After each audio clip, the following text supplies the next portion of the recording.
अब जेराज spark today news भारतना प्रख्यात सिंगर ફોર્મ મુકેશ ચંદ માથુરની 102મી વર્ષગાંઠ હોય અને તે જ નિમિત્તે માંજલપુર ખાતે સંગીત પ્રેમી દિલીપભાઈ દવેના ફેમિલી સહિત સિંગર પ્રકાશ ચૌહાણ, ભાવેશ કિનેકર, હસમુખ, માનવેન્દ્ર મારે, દીપક જોશી, મંગેશભાઈ સૌ સંગીત પ્રેમીઓ ભેગા થયા છે અને મુકેશજીની બર્થડેનું સેલિબ્રેશન કર્યું છે, એટલે કે ઉજવણી કરી છે. કેક કટ કરી અને તેમના ગીતો ગાયા છે અને આનંદ પણ મળ્યો છે.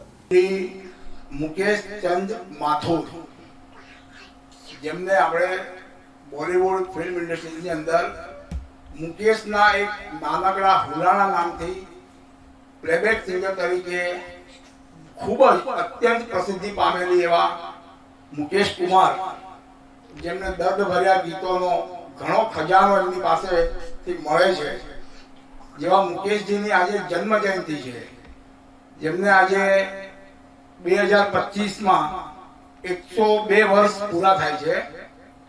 22/7/1923માં એમનો જન્મ થયેલ હતો.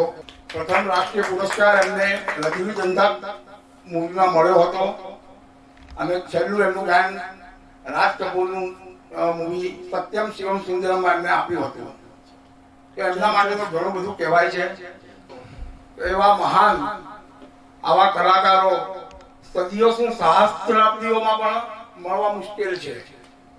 અને જેઓને જન્મ દિવસ આપણે કહીએ ઇંગ્લિશમાં અત્યારે હેપી બર્થડે કહીએ, બર્થડેમાં હેપી લગાડી દેવાનું કે હેપી હોઈએ, તો એ હેપીને આપણે સાકાર કરવા માટે અહીં ભેગા થઈને એક નાનકડા એમના ગાયનોની અમે લોકો એમના પગની ધૂળ બરાબર પણ નથી અત્યારે કોઈ, તો એમને અમે એક યાદ તરીકે એમના માટે અમે ભેગા થઈને આજે એમના વર્ષગાંઠની ઉજવણી કરવાના છીએ. એટલું જ કહીશ કે મુકેશજીએ એમની દર્દીલી અવાજ અને એમણે મસ્તી ભર્યા ગીતો પણ ગાયા છે.